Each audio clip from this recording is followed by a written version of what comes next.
Bonjour et bienvenue dans ce nouvel épisode du podcast Se Réaliser. Aujourd'hui, on va parler objectifs. On va voir d'abord, pour commencer, quel est l'intérêt des objectifs et des buts dans la vie en général. Qu'est-ce que ça apporte de se fixer régulièrement des objectifs, à quoi ça sert. Ensuite, on va regarder un petit peu pourquoi certains types d'objectifs vont être efficaces, productifs, vont apporter quelque chose de positif, et pourquoi d'autres objectifs, au contraire, vont plutôt être contre-productifs et ne pas vous apporter grand-chose au niveau émotionnel, au niveau cognitif, au niveau des accomplissements, etc. Tout ça nous permettra de rentrer un petit peu dans le détail des caractéristiques des objectifs. En fait, un objectif, ça a plusieurs dimensions, 3 notamment, qu'on va aborder et qui permettent de mieux comprendre comment fonctionnent les objectifs et ce qui fait que certains fonctionnent et certains fonctionnent moins bien. Et tout ça nous permettra à la fin de regarder comment construire des objectifs qui sont utiles, qui permettent d'être efficaces dans l'action et qui vont aboutir à quelque chose au final. Alors commençons déjà par poser les bases, c'est-à-dire que l'être humain est un animal de projet, un animal d'objectifs on pourrait dire aussi. Sans projet, sans objectif, sans but, en fait on se laisse porter par les événements et ça donne pas une vie très épanouissante. Donc un objectif, qu'est-ce que c'est ? C'est une intention qui va se manifester par un résultat à atteindre. C'est-à-dire qu'on a une représentation mentale d'un état à atteindre, d'un résultat à atteindre, d'une cible. Et donc cette intention qui se matérialise par cette représentation mentale va guider notre action. Donc ça c'est la première base que va poser un objectif. Et ensuite, non seulement ça va guider l'action, mais ça va donner aussi une direction et une énergie. C'est-à-dire qu'en gros, quand on pose un objectif, on a avec cet objectif une volonté, une motivation qui permet non seulement de le poser au départ, mais l'objectif, une fois qu'il est établi, il va aussi lui-même générer une certaine volonté, une certaine motivation qui peut s'épuiser, qui peut se renouveler, etc. Mais clairement, un objectif, ça va aussi avec cette dimension motivationnelle. Alors, quel est l'intérêt de se poser des objectifs ? Alors, on le voit assez rapidement, ça peut être assez évident. On se dit, bon bah oui, un objectif, ça permet, par exemple, professionnellement, d'avancer dans une carrière, d'accomplir des choses, de créer des produits, de créer des services. Dans la vie personnelle, ça permet d'aller vers les autres, de faire des choses, de rencontrer des gens, etc. Il y a tous ces niveaux-là, toutes ces dimensions-là vont être impactés par le fait d'avoir des objectifs ou non, et par la nature même des objectifs qu'on se fixe. Alors les objectifs d'ailleurs ne sont pas forcément tous conscients. Quand on a des objectifs dans la vie personnelle, dans les loisirs ou au niveau professionnel, on n'a pas toujours une conscientisation, on se dit « Ah, je veux exactement faire ça, et je vais le faire comme ça, et je me représente telle ou telle action pour atteindre un but que je me suis fixé ». Des fois, c'est complètement inconscient, automatique, et ces objectifs inconscients vont aussi guider nos actions sans qu'on s'en rende nécessairement compte. On va voir un petit peu plus dans le détail après de quoi il s'agit entre les objectifs conscients et inconscients. Mais quoi qu'il arrive, les objectifs permettent donc d'atteindre un certain épanouissement, un certain bonheur. Alors, pour mieux comprendre quel type de bonheur est lié en fait aux objectifs, il faut bien comprendre qu'il y a deux catégories de bonheur. On a d'abord le bonheur hédonique, ça c'est un mot qu'on connaît assez bien, l'hédonisme, donc lié au plaisir, le fait de prendre du plaisir. Par exemple, je peux prendre du plaisir en mangeant un bon repas, en passant une soirée entre amis, en visitant un nouveau pays, etc., etc. Enfin, ça dépend vraiment, c'est très très personnel. Et puis, il y a aussi le bonheur eudémonique. Alors le bonheur eudémonique, c'est lié au sens, c'est-à-dire que ce bonheur-là, c'est vraiment le fait que nos actions aient un sens, que ça nous parle, qu'on puisse s'épanouir en fait. Si on prend uniquement du plaisir dans sa vie, mais qu'il n'y a pas de sens associé, c'est-à-dire qu'on ne voit pas le but de nos actions, qu'on a l'impression que toutes nos actions sont vaines, même si on prend beaucoup de plaisir, au bout d'un moment, notre bonheur va être affecté par ça. C'est typiquement les histoires qu'on peut entendre de personnes célèbres ou qui ont beaucoup d'argent, qui vont prendre énormément de plaisir, qui vont faire tout ce qu'on peut imaginer faire avec beaucoup d'argent, c'est-à-dire voyager, avoir plein d'expériences exceptionnelles, etc. Mais au bout d'un moment, s'il n'y a pas de sens à l'existence, si on n'a pas l'impression d'accomplir quelque chose, et de s'accomplir et de se réaliser soi-même, tout ça va vite perdre de son sens. Il ne s'agit pas d'opposer les deux types de bonheur, mais l'un sans l'autre est compliqué. La même chose, si vous êtes que dans le sens et que vous prenez jamais aucun plaisir, ça va un peu plus tenir. Vous allez être un peu plus heureux que la personne qui prend uniquement du plaisir sans sens, mais au bout d'un moment, ça va être aussi compliqué. Et donc, en fonction des objectifs qu'on se fixe, on va plutôt aller dans un sens ou dans un autre, ou on va essayer d'avoir les deux en même temps. On va poursuivre des objectifs qui vont vers un bonheur hédonique ou vers un bonheur eudémonique, ou qui vont essayer de ménager un peu la chèvre et le chou, ou qui vont enchasser les deux l'un dans l'autre, et donc ça va permettre d'aller vers plus d'épanouissement personnel. Mais quoi qu'il arrive, le fait d'avoir des objectifs et des projets, c'est une composante essentielle du bonheur, et c'est une composante notamment essentielle du bonheur eudémonique. C'est-à-dire que si vous n'avez pas de projet, si vous n'essayez pas d'accomplir des choses, de faire des choses, eh bien vous n'allez pas avoir d'accomplissement personnel. Et donc vous n'allez pas avoir ce bonheur eudémonique qui va se développer. Donc quand on parle de bonheur et d'objectifs, la première chose qu'on regarde sont les buts dans la vie. Donc c'est vraiment les buts très très larges qu'on se fixe par rapport aux choses qu'on veut faire dans sa vie pour les 10, 15, 20, 30, 50, 60 prochaines années, et qui, pour nous, signifie qu'on aurait réussi ou non sa vie. Donc ça, c'est très subjectif, évidemment. Alors c'est lié à plein d'éléments qui sont universels, mais aussi à des éléments qui sont culturels, bien entendu, et puis aussi des éléments personnels. Donc tout ça, on peut le décliner. Alors, les buts dans la vie, justement, donc ce qui permet de dessiner cette trajectoire au long cours, on a deux catégories que je repréciserai plus tard, mais juste pour vous donner un peu une idée. On a donc la catégorie des buts dans la vie intrinsèques, donc qui sont tournés vers le développement personnel ou vers le fait d'aider les autres. Typiquement, ça va être le fait de vouloir avoir une relation de couple basée sur la confiance et l'écoute. Ça peut être un but dans la vie. Vouloir vivre avec intégrité ou honnêteté.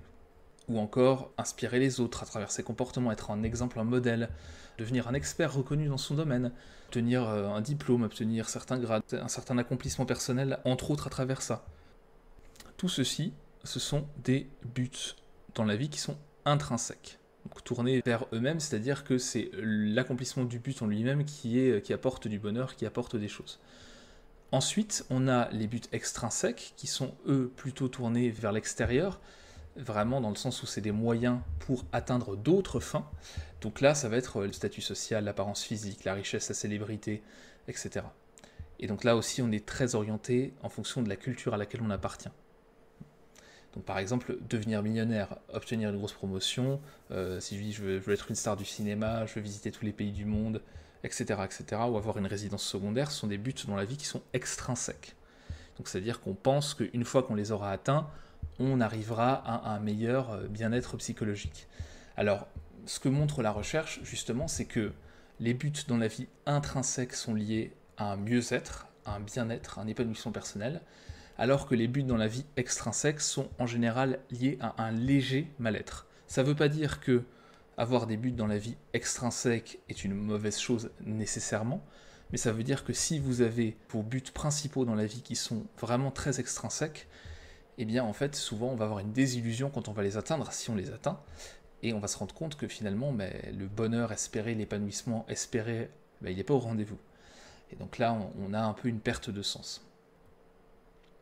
Alors ce qui est intéressant avec ces buts dans la vie, c'est que on a pu remarquer que le simple fait d'écrire ces buts dans la vie, c'est-à-dire si vous régulièrement, en fait, une fois par mois ou une fois tous les X mois, vous écrivez, donc vous couchez noir sur blanc, vos buts dans la vie, eh bien ça permet d'être plus heureux, de diminuer les émotions négatives et de renforcer le système immunitaire. Quand on a plus de bonheur et qu'on est plus dans des émotions positives, en fait on a un système immunitaire qui fonctionne un peu mieux aussi. Donc tout ça est toujours assez lié. Et donc ça peut être une pratique intéressante pour commencer par rapport aux objectifs, c'est de faire régulièrement un bilan pour se dire quels sont vos buts dans la vie.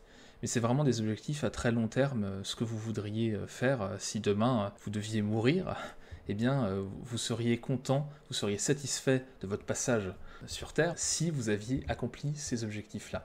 Et donc le fait, ne serait-ce que de réfléchir, de mettre sur le papier ces objectifs, non seulement ça implique beaucoup plus, ça veut dire que vous allez être plus engagé dans ces objectifs-là, vous allez peut-être mettre plus en place d'actions pour les atteindre, mais en plus ça va vous procurer déjà une source d'épanouissement parce que vous allez vous projeter dans ces situations-là et ça va donner aussi un coup de boost à la motivation pour se focaliser sur ces objectifs qui sont finalement l'essentiel, puisque tous les autres objectifs que vous pouvez avoir sont en général tournés et sont des moyens d'aller vers ces objectifs. Et s'il y en a qui sont vraiment accessoires ou qui vont dans d'autres sens, en faisant ce travail de réflexion et d'écriture, vous allez recentrer vos actions sur des objectifs qui sont vraiment importants pour vous.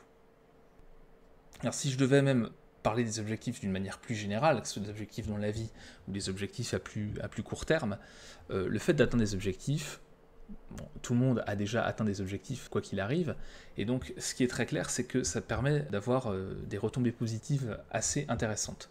Donc, en fonction du type d'objectif, ça peut varier, mais quoi qu'il arrive, d'une manière globale, on a donc les effets suivants.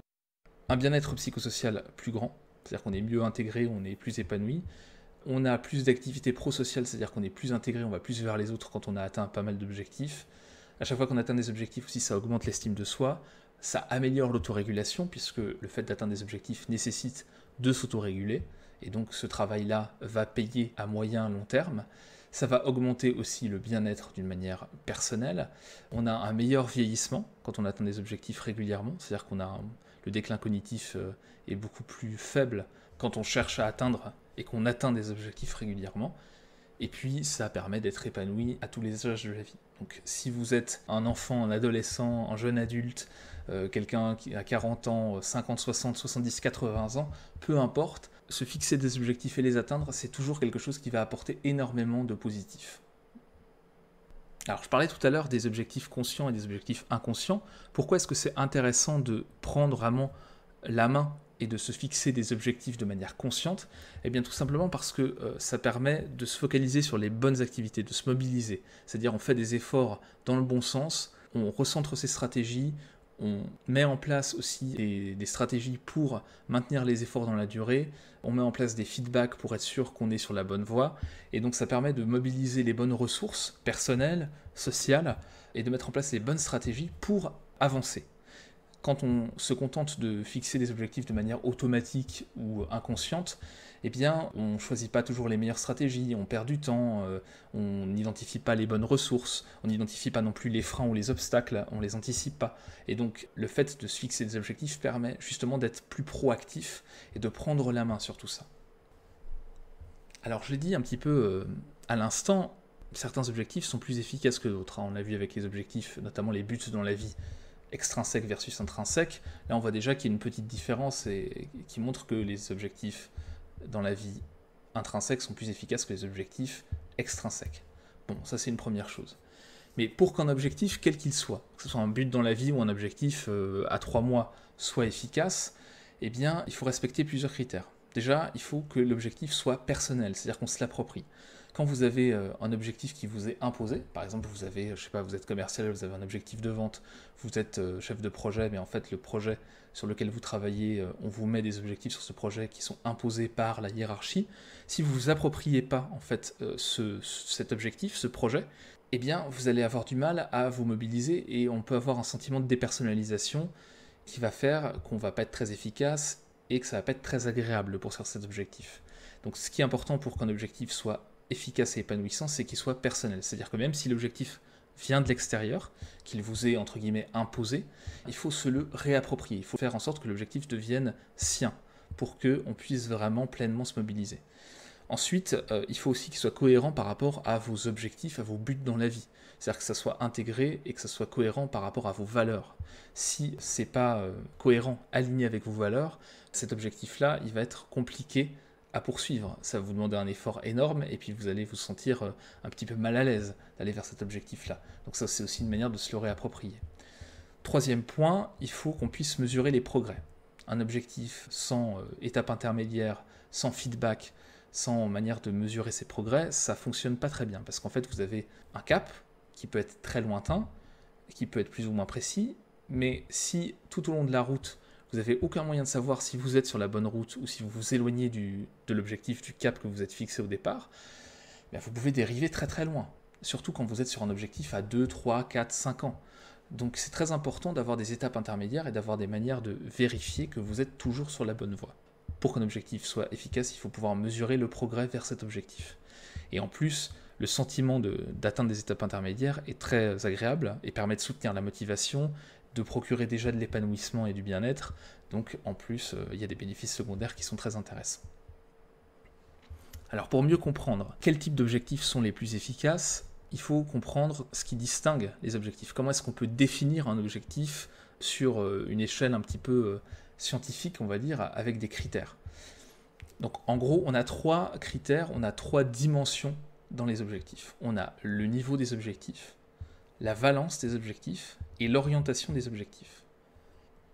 Première dimension, donc, le niveau des objectifs. J'en ai déjà parlé un petit peu tout à l'heure avec les buts dans la vie. En fait, le niveau peut être plus ou moins élevé dans un objectif. Donc c'est à chaque fois, chaque dimension dont je vais parler, il faut voir ça comme un continuum, avec toutes les valeurs intermédiaires qui peuvent exister, évidemment. Donc si on reprend la dimension du niveau des objectifs, on a d'un côté donc le plus haut niveau, ça va être les buts dans la vie, qu'on appelle aussi buts personnels. Par exemple, fonder une famille, je sais pas, créer sa boîte, être heureux dans la vie, etc. Donc ce dont je parlais en début de podcast. Et donc ces objectifs, ces buts personnels sont vraiment de très haut niveau, à long terme, ils sont complexes, ils nécessitent un certain nombre d'actions et de projets qui vont s'emboîter les uns dans les autres, etc. Donc les buts personnels, c'est vraiment le top de ce qu'on peut avoir en termes de complexité et de long terme. Et à l'inverse, à l'autre extrémité en fait, du continuum, on a les buts comportementaux, qui sont vraiment des actions à très très très court terme. Par exemple, avoir le but de servir un café ou d'ouvrir sa boîte mail. Ça, souvent, sont des buts, les plus bas niveaux qui existent, sont des buts qui ne sont pas conscients, qui sont basés sur des automatismes ou juste des intentions comme ça spontanées qui émergent et qui vont entraîner automatiquement une routine, une habitude d'action qui va faire qu'on va pouvoir les accomplir sans effort. Donc ça, c'est vraiment le plus bas niveau des buts comportementaux. Mais évidemment, entre les buts dans la vie et les buts comportementaux, eh bien, on a des objectifs qui peuvent être des objectifs à 2 mois, un projet professionnel, le fait d'organiser ses vacances, etc. Ce sont des buts qui ne sont pas forcément des buts dans la vie, qui, dans l'idéal, doivent servir les buts personnels de très très haut niveau, mais qui ne vont pas non plus être du niveau d'un but comportemental comme se servir un café. Donc vous voyez, on a toutes les possibilités entre les deux extrêmes, entre les buts personnels de très haut niveau et les buts comportementaux de bas niveau. Alors les buts personnels, j'en ai parlé en début de podcast, ils peuvent être intrinsèques, c'est-à-dire centrés sur soi, ou extrinsèques, centrés sur, on va dire, l'environnement, et surtout être des buts qui vont être des moyens pour atteindre d'autres buts. Ce qu'il faut bien comprendre, c'est que les buts extrinsèques sont des buts compensatoires. Ce sont uniquement des moyens de renforcer le sentiment de sa propre valeur grâce à la reconnaissance extérieure. L'hypothèse qu'on fait en fait inconsciemment quand on poursuit des buts extrinsèques, c'est l'hypothèse qu'une fois qu'on aura atteint ces objectifs-là, eh bien, on pourra accéder au bonheur. Souvent, c'est pas le cas, comme je le disais tout à l'heure, et donc ça va souvent être déceptif, et on va plus être dans un mal-être léger après avoir accompli ces objectifs, s'ils sont construits de cette manière-là, que si on avait poursuivi des objectifs plutôt intrinsèques, c'est-à-dire qui sont intéressants en eux-mêmes parce qu'ils nous apportent des choses personnellement. Donc voilà, si vous voulez, pour cette première dimension qui est le niveau des objectifs, on a vraiment donc d'un côté le comportemental, de l'autre côté les buts personnels, et il ne faut pas les opposer, les deux sont nécessaires, évidemment les deux sont complémentaires, et donc les deux peuvent être très intéressants et sont forcément intéressants. Quand vous montez un projet, vous allez avoir des buts qui vont être plutôt du côté comportemental, et puis votre objectif va peut-être s'inscrire dans la droite lignée de buts personnels, donc de buts dans la vie plus large. Deuxième dimension, c'est la valence des objectifs. Alors la valence, on utilise ce terme en psychologie pour parler de positif et de négatif. Par exemple, la valence des émotions, c'est ça, c'est les émotions positives d'un côté et négatives de l'autre. Donc pour les buts, qu'est-ce que ça veut dire? C'est qu'on a d'un côté des buts d'approche, c'est des buts où on va entre guillemets aller vers quelque chose, et puis de l'autre côté on a des buts d'évitement, c'est absolument éviter une situation. Donc le positif c'est les buts d'approche et le négatif c'est les buts d'évitement. Tout simplement, quand on formule un objectif positif, c'est je veux réussir le projet X en 3 mois par exemple. Et ce projet X c'est faire ça et ça. Par exemple, je veux courir au marathon de Paris dans quelques mois. Bon. Un but négatif, ça va être surtout je ne veux pas perdre mon job. Donc là, on est sur un objectif négatif. On veut éviter une situation qui serait catastrophique pour nous. Et là, évidemment, en fonction de la valence de l'objectif, les comportements et les stratégies vont être très différentes. Si on cherche à ne pas perdre son job, eh bien, on va éviter les risques, on va centraliser les infos, on va se rendre indispensable. C'est pas tout à fait la même chose que si on essaye d'avoir une promotion, un objectif positif, où là on va peut-être prendre des initiatives, être force de proposition, essayer d'être mieux intégré dans son groupe de collaborateurs, etc. Donc c'est pas les mêmes stratégies. Ce qu'il faut bien avoir en tête quand on parle de valence d'objectifs, c'est que effectivement, là pour le coup, il y a un vainqueur très clair, c'est que les buts positifs sont beaucoup plus constructifs, sont plus source de bien-être que les buts négatifs. Et en plus de ça, un objectif en fait négatif va pas vous permettre de mettre en place des stratégies très constructives, très utiles. Donc non seulement ça va pas être très intéressant émotionnellement et au niveau du bonheur, mais en plus ça va pas être très intéressant d'un point de vue de l'efficacité. Si certains parmi vous font de la moto, vous le savez très bien, quand on veut éviter un obstacle, ou surtout pas aller dans le mur ou dans l'arbre, il ne faut pas le regarder. Il faut regarder là où on veut aller. Donc c'est exactement la même chose avec les objectifs. Si vous focalisez toute votre attention sur là où vous ne voulez pas aller, ce que vous ne voulez pas atteindre, vous risquez d'être un peu happé en fait cognitivement par ça. Et ça va être le centre de votre attention, et donc tout va tourner autour de ça. Et au bout d'un moment, ça risque peut-être même de vous emmener vers cet objectif-là. Alors que quand on est dans un objectif positif, eh bien, on a une cible précise, on sait où on veut aller exactement, et c'est bien là qu'on veut aller. Donc on ne va pas mettre en place des stratégies pour freiner des cas de fer, pour ne surtout pas se rendre à cette destination-là.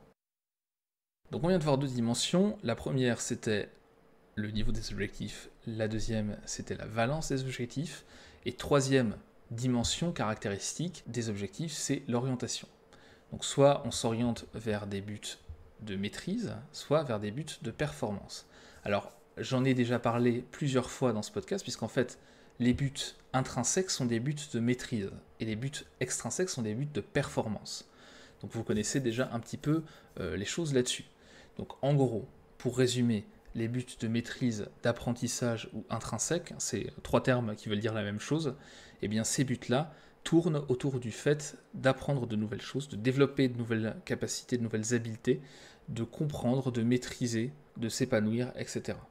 Et de l'autre côté, les buts extrinsèques ou de performance, là aussi c'est deux termes interchangeables, là ce sont des objectifs qui vont être tournés vers une récompense matérielle, ou l'évitement d'une punition, ou obtenir un jugement favorable, ou encore éviter un jugement négatif. Donc vous voyez, on a toujours la valence aussi, qui peut se manifester à chaque fois dans chaque objectif. On peut être sur un objectif de performance et négatif ou d'évitement, éviter d'avoir des remontrances, ou être dans un but donc de performance plutôt positif, c'est-à-dire obtenir une récompense matérielle. Donc ça vaut pour toutes les dimensions, se croisent bien entendu. Donc même chose pour les buts intrinsèques de maîtrise ou d'apprentissage. Soit on va être dans le positif, c'est-à-dire qu'on va chercher à se développer personnellement, par exemple, c'est un but d'approche, ou au contraire être sur un but d'évitement, donc éviter que les compétences se dégradent. Je veux éviter que, par exemple, mes compétences en anglais se dégradent, ça c'est un objectif de maîtrise négatif. Voilà. Donc à chaque fois on peut croiser ça. Alors ici, pas non plus de vainqueur très net, on a donc des buts de performance qui sont très intéressants, et des buts de maîtrise qui sont aussi très intéressants. Tout à l'heure, quand je disais que les buts de performance étaient moins intéressants, c'était par rapport aux buts dans la vie. Mais quand on parle de buts en général ou d'objectifs en général, évidemment, à un moment donné, il faut aussi se fixer des objectifs de performance pour pouvoir progresser, c'est important. Donc il ne s'agit pas d'opposer nécessairement les deux. Ce qui est important, c'est que pour qu'un but de performance soit intéressant pour vous et épanouissant, il faut qu'il s'inscrive dans un réseau d'objectifs plus large, il faut que vous vous l'appropriez, ce que je vous disais tout à l'heure sur les objectifs. Si vous ne vous appropriez pas un but de performance, qu'on vous impose d'atteindre une certaine performance, ça va être moins bien vécu que si vous-même vous vous fixez comme objectif d'atteindre une certaine performance, parce que ça vous permettra d'avancer vers un objectif, par exemple, de maîtrise ou un but dans la vie. Donc même si on est sur un but de maîtrise ou d'apprentissage, comme on les appelle, eh bien, dans un apprentissage, à un moment donné, il va falloir quand même atteindre des performances intermédiaires pour être sûr de développer la compétence visée. Donc vous voyez qu'en fait les deux se répondent, ils sont complémentaires, il ne s'agit pas d'opposer l'un à l'autre, quand on parle d'objectifs en général. Quand on parle de but dans la vie, encore une fois, là, on peut un peu plus discuter. Donc en gros, quand vous avez un objectif à long terme, il vaut mieux aller vers un objectif de maîtrise et d'apprentissage. Mais par contre, quand vous êtes sur les objectifs intermédiaires dans un projet, là, les objectifs de performance sont tout à fait appropriés. Donc pour résumer, on a trois dimensions pour définir des objectifs. Première dimension, c'est le niveau, donc c'est un objectif peut être plus ou moins complexe et à long terme. Ensuite, deuxième dimension, c'est la valence. Un objectif peut être positif, un but d'approche, ou négatif, un but d'évitement. Et enfin, on a l'orientation, soit un but est intrinsèque, on parle aussi de but de maîtrise ou d'apprentissage, soit il est extrinsèque, donc là plutôt des buts de performance. Voilà. Ces trois dimensions se croisent, et donc vous pouvez avoir des objectifs qui sont à court terme négatifs et de maîtrise, et puis des objectifs à long terme de performance, positifs, etc. Donc toutes les trois dimensions se croisent. Vous pouvez imaginer par exemple l'abscisse l'ordonnée et la dimension de profondeur, un graphique comme ça, et vous situez votre objectif sur ces trois axes-là. Alors justement, quand est-ce qu'on fixe un objectif ? Ça, c'est très important de comprendre comment les objectifs fonctionnent, comment est-ce qu'on peut les caractériser, les différencier les uns des autres, mais in fine, ce qui est important, c'est de savoir se fixer des objectifs. Alors vous connaissez sans doute la méthode SMART, qui est la méthode la plus connue pour se fixer des objectifs. Donc SMART en anglais, ça veut dire Specific, Measurable, Achievable, Relevant, Time-Bound. Donc en français, un objectif précis, mesurable, réaliste, pertinent et inscrit dans le temps. Ce modèle, il a été très populaire, il l'est toujours d'ailleurs parce qu'il est assez efficace et assez simple à retenir. Et surtout, il est basé sur la recherche de Locke et Latham, qui sont deux chercheurs qui, à la fin des années 60, ont vraiment posé les bases de la science, entre guillemets, des objectifs. Donc c'est pour ça que ça continue à être très utilisé, et c'est pas un mauvais modèle en soi, au contraire, il est plutôt efficace. Après, quand on parle d'objectifs en équipe, quand on parle de domaines différents, dans le domaine personnel, domaine professionnel, on peut faire des ajustements, on peut rentrer un peu plus dans le détail, et c'est aussi pour ça qu'il existe plusieurs variantes du modèle SMART, où en fait les différentes lettres ne veulent pas tout à fait dire la même chose. Donc voilà, je ne vais pas revenir sur ce modèle en détail. Il y a aussi d'autres modèles de fixation d'objectifs qui existent. Si ça vous intéresse, il y a un article de Se Réaliser qui présente 4 modèles différents de fixation d'objectifs. Je vous mets le lien dans les notes de l'épisode, que vous écoutiez l'épisode sur directement le blog ou ailleurs sur iTunes ou sur YouTube. Vous trouverez ça dans la description de l'épisode. Donc voilà, si ça vous intéresse.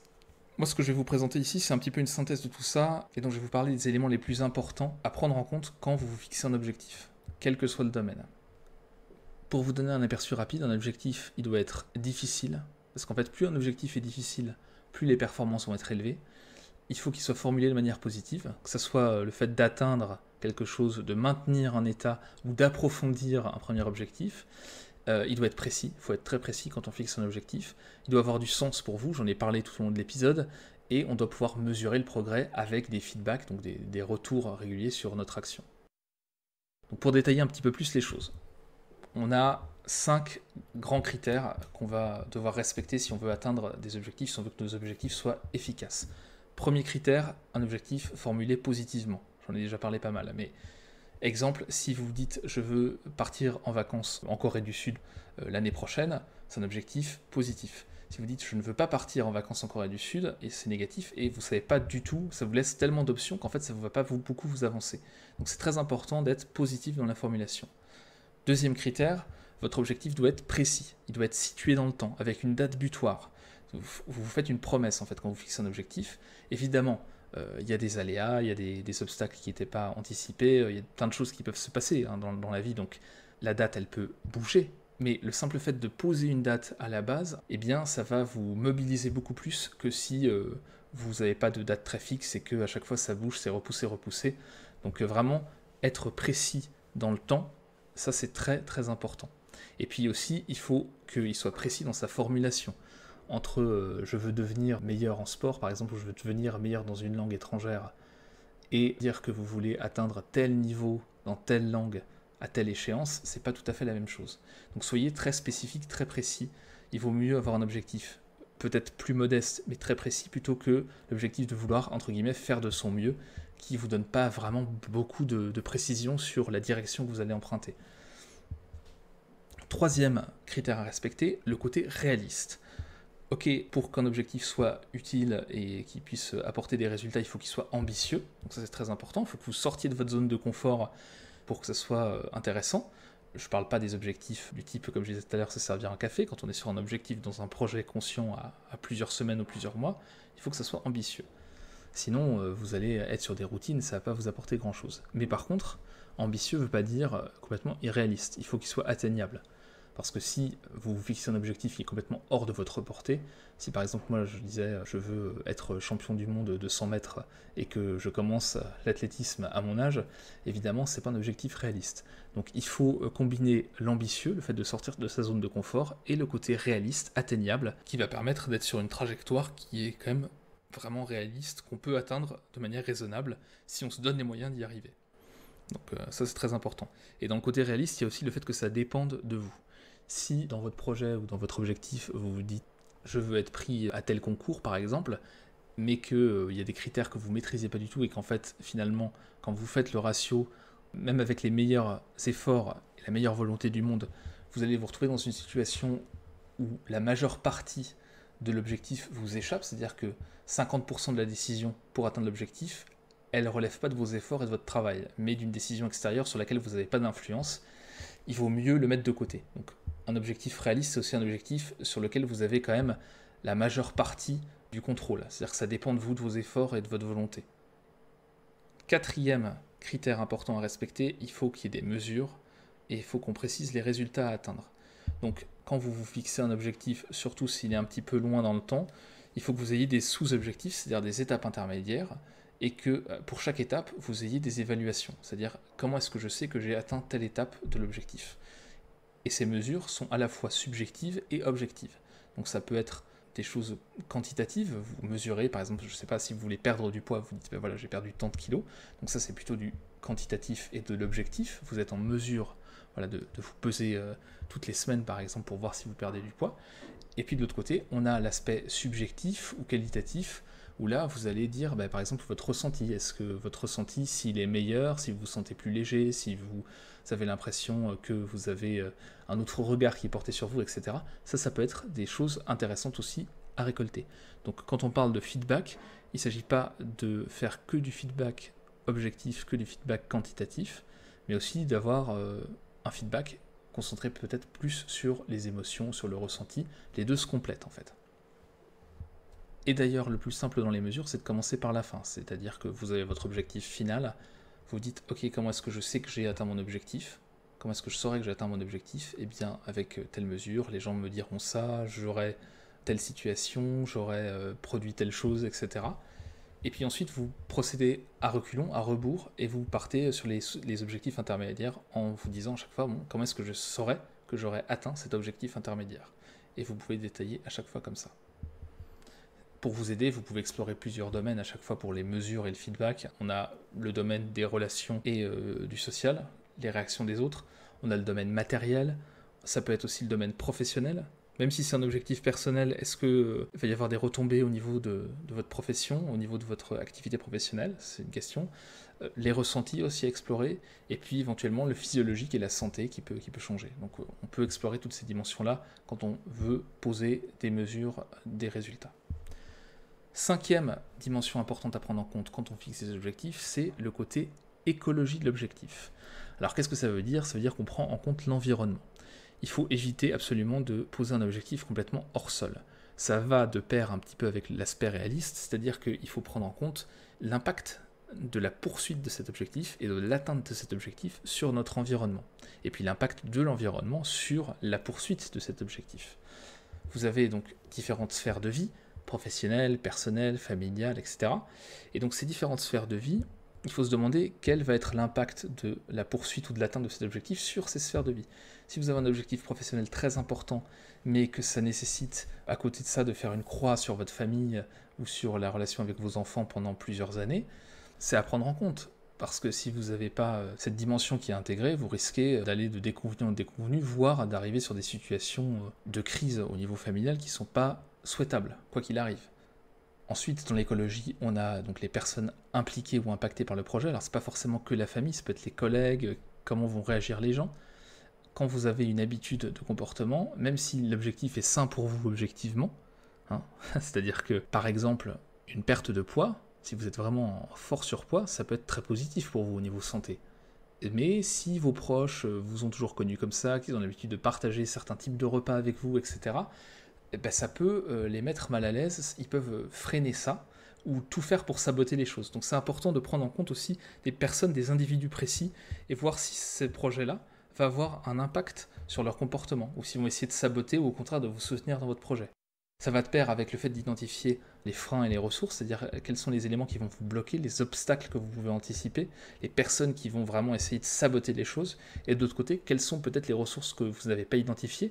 Alors vos ressources évidemment personnelles aussi, hein. Ça vaut pour les freins, ça peut être les freins, c'est aussi d'autres motivations, des envies contradictoires ou qui vont contre votre projet, et donc il va falloir gérer.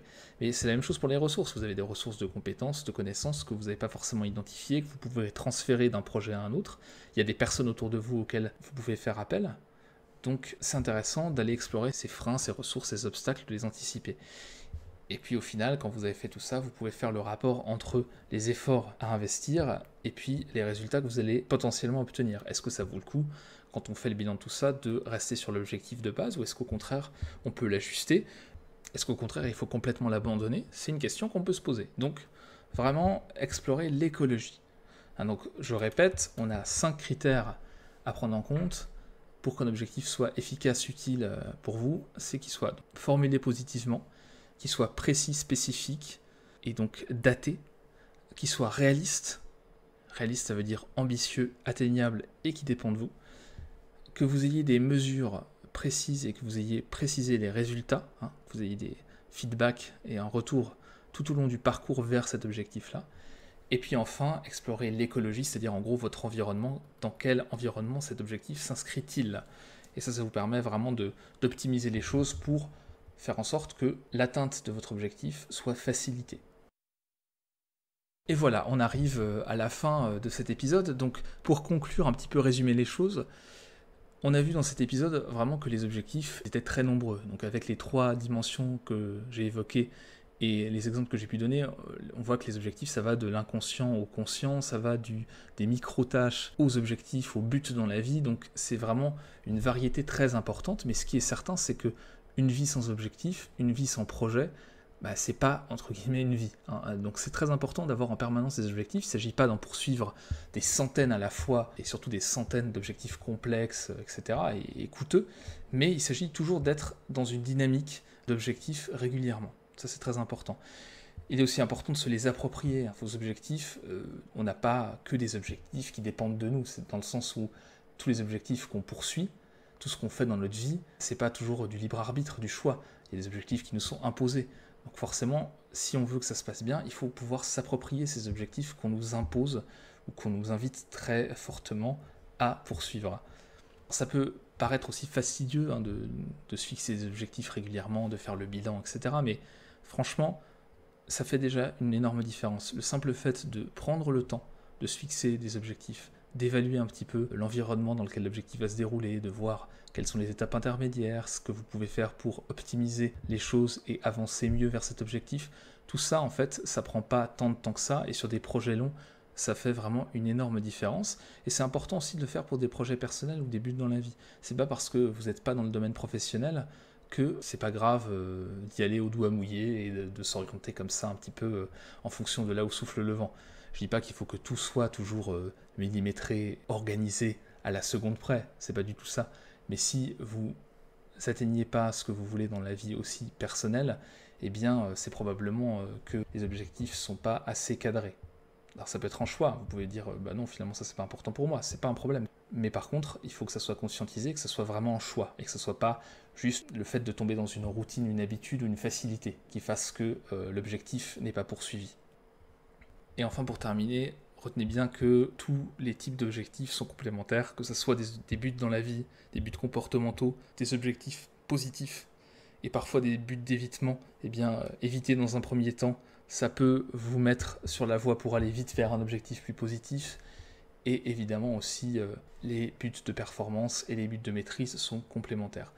Le tout, c'est de les utiliser à bon escient, pour les bons projets, de la bonne manière, et tout ça vous permettra d'avancer mieux, d'avancer avec plus d'efficacité, et in fine, surtout, pour plus de bien-être et plus d'épanouissement personnel, puisque c'est quand même ça, au final, qui est le plus important. Mais ça ne veut pas dire que tout doit nécessairement être agréable quand on poursuit des objectifs. Sortir de sa zone de confort, c'est aussi faire des efforts, c'est aussi se confronter à l'altérité, c'est aussi rencontrer des difficultés, surmonter des obstacles, et c'est là-dedans qu'on peut aussi trouver de l'épanouissement et qu'on peut grandir et se réaliser. Sinon, on reste toujours dans des zones de confort et c'est pas comme ça qu'on s'épanouit vraiment. J'espère en tout cas que vous y voyez plus clair maintenant sur les objectifs et que ça vous a donné quelques pistes pour être plus efficace dans vos projets et mieux avancer pour atteindre tous les buts que vous vous fixez. Et voilà, c'est tout pour aujourd'hui. Je vous remercie beaucoup d'avoir écouté cet épisode du podcast Se Réaliser. Si vous l'avez apprécié, n'hésitez pas à le noter sur iTunes ou sur la plateforme sur laquelle vous l'avez écouté. C'est ce qui permet au podcast de remonter dans les résultats de recherche et c'est ce qui lui donne de la visibilité. Vous pouvez aussi bien sûr commenter, partager ces épisodes sur les réseaux sociaux. Je serai très heureux d'entamer la conversation avec vous, de discuter en commentaire, d'échanger. Et enfin, sachez que le podcast, il y a un blog que vous retrouvez sur le site se-réaliser.com et qui propose pas mal d'articles assez variés sur le développement personnel. Donc je vous remercie à nouveau d'avoir écouté cet épisode et je vous dis à très bientôt pour un nouvel épisode du podcast Se Réaliser. Salut!